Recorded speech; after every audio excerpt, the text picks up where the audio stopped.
दोस्तों, आज मैं लेकर आई हूँ एक अधूरी प्रेम कहानी जो आपके दिल को रुला देगी। कहानी की शुरुआत होती है लखनऊ के एक छोटे से बस्ती से। वहीं की छोटी सी गलियों में रहती थी प्रियंका, एक सीधी सादी मासूम खूबसूरत आंखों वाली लड़की। उसके सपने में रंग तो बहुत थे, पर जीवन में उसे कभी खुले आसमान की तरह जीने नहीं दिया। प्रियंका का फैमिली बहुत सिंपल फैमिली था। उसके पापा एक मामूली सरकारी जॉब करते थे और मम्मी सिलाई कढ़ाई से परिवार चलाने में हेल्प करती थी।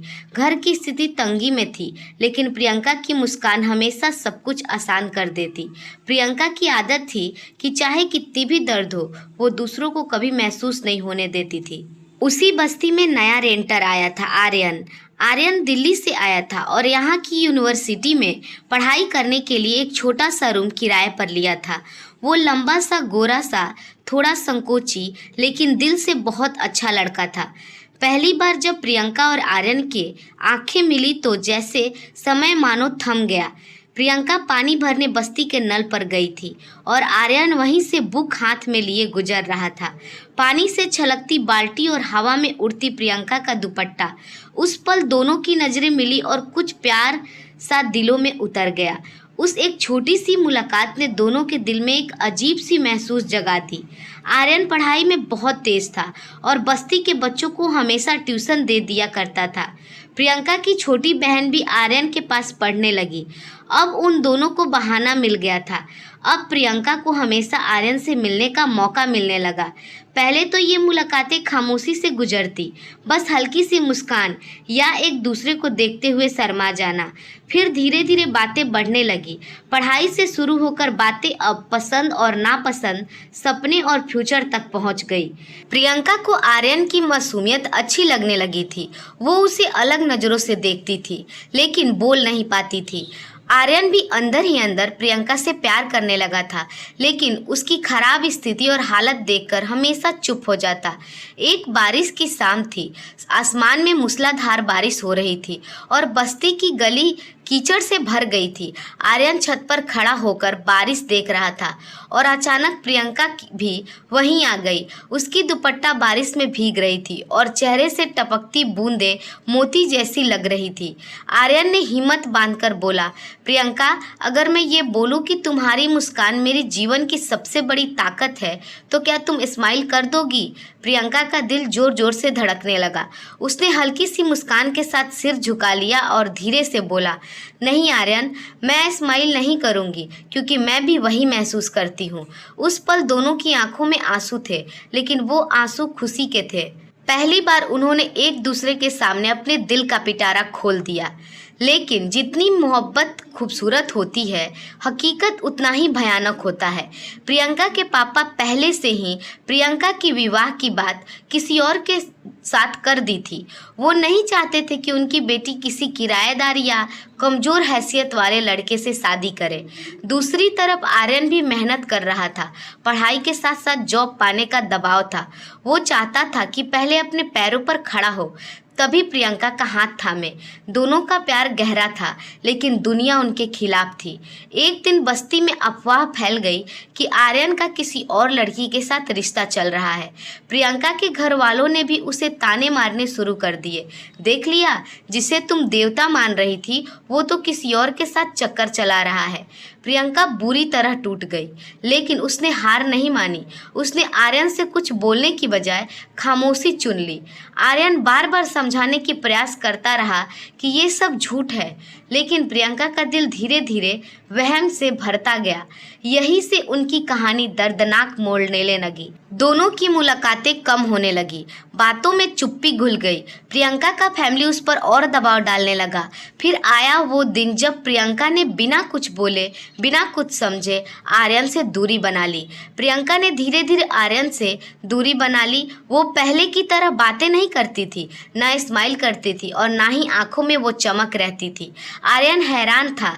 ये वही लड़की है जिसने बारिश वाली शाम को बोला था, मैं भी वही महसूस करती हूँ, और आज यही लड़की मुझसे नजरें चुराने लगी थी। एक शाम आर्यन उसके घर के बाहर खड़ा होकर बोला, प्रियंका, बस एक बार हकीकत जान लो। मैं कसम कसम खाता हूँ मैं सिर्फ तुमसे मोहब्बत करता हूँ। लेकिन प्रियंका ने खिड़की से पर्दा गिरा दिया। उसके कान सुन रहे थे, दिल भी मान रहा था, मगर दिमाग और समाज का बोझ उसके पैरों को रोक रहा था। दिन बीतते गए। प्रियंका के परिवार वालों ने उसकी शादी का रिश्ता एक अमीर खानदान में पक्का कर दिया। दूल्हा कोलकाता में जॉब करता था। घर वालों की नज़र में वही सही था। प्रियंका ने उस दिन बहुत रोया। उसकी आंखों में बार बार आर्यन का चेहरा आता, लेकिन जब उसने अपनी मम्मी पापा के थके चेहरे देखे तो उसके होठ सिल गए। वो चाहती थी चिल्लाकर बोल दे, मुझे सिर्फ आर्यन चाहिए, लेकिन उसने खुद को मजबूर कर लिया। जब आर्यन को ये खबर मिली कि प्रियंका की शादी कहीं और पक्की हो गई है तो उसके पैरों तले जमीन खिसक गई। वो कई दिनों रूम में बंद रहा, पढ़ाई छोड़ दी, ट्यूशन पढ़ाना भी छोड़ दिया। उसकी आंखें सूज गई, होठ फट गए और दिल में बस एक सवाल था, क्या मेरा प्यार इतनी कमज़ोर थी कि वो मुझे छोड़ गई? उसने कई बार सोचा कि प्रियंका से आखिरी बार मिल ले, लेकिन उसके घर वालों ने उसे रोक दिया। अब उससे कोई लेना देना मत रखना, हमारी बेटी की शादी तय हो चुकी है। शादी से 3 दिन पहले प्रियंका छत पर अकेली बैठी थी। वो बहुत खामोश थी। उसके हाथों में मेहंदी लगी थी, लेकिन दिल में दर्द। अचानक उसने देखा आर्यन सामने वाली छत पर खड़ा है। दोनों की नजरें मिली, ना कोई आवाज ना कोई शब्द, बस आंसुओं का सैलाब। आर्यन ने धीरे से एक खत हवा में उड़ाकर उसकी ओर फेंका। खत उसके पैरों के पास आकर गिर गया। प्रियंका कांपते हाथों से उठाती है और पढ़ने लगती है।